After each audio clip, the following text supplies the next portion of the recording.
வணக்கங்க. இன்றைக்கி நம்ம உருளைக்கிழங்கு பொரியல் எப்படி செய்யலாம்னு பார்க்கலாங்க. அதுக்கு தேவையான பொருள் உருளைக்கிழங்கு, பூண்டு நச்சு வச்சுருக்காங்க, மிளகாத்தூள், மஞ்சத்தூள், வெங்காயம், கருவேப்பிலை, தனியாத்தூள், கரம் மசாலா, பட்டை, கிராம்பு, அரிசி மாவு கொஞ்சம், ஆயில் கொஞ்சம், இவ்வளோதாங்க. கடாயில் எண்ணெய் ஊற்றி வச்சுங்க.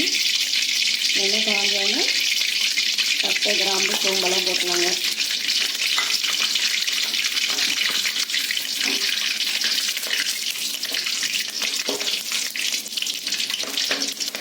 கொஞ்சம் கருவேப்பிலையும் போட்டுருங்க. அப்புறம் வெங்காயம் போட்டுருங்க. வெங்காயம் வதக்கணும்.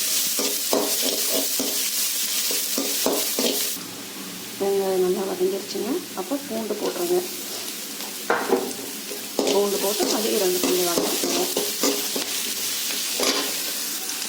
பூண்டு வதக்கியாச்சுங்க. வதக்கினதுக்கப்புறம் கரம் மசாலா, மல்லித்தூள் போட்டுக்கலாம்.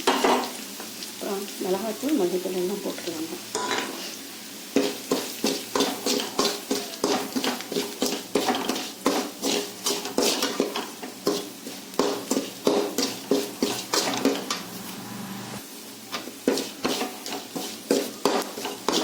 கொஞ்சம் வதங்கிருச்சுங்க. இப்போ உருளைக்கிழங்கு போட்டுடலாங்க.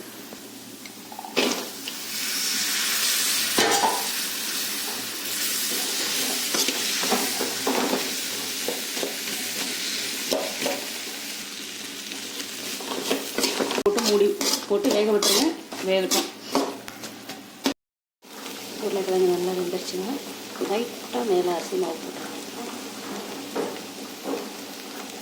போட்டு இதை நல்லா ஃப்ரை பண்ணி எடுத்துருங்க. நல்லா ஃப்ரை ஆகிடுச்சு. நம்ம இறக்கிடலாம் அடுப்புலேருந்து.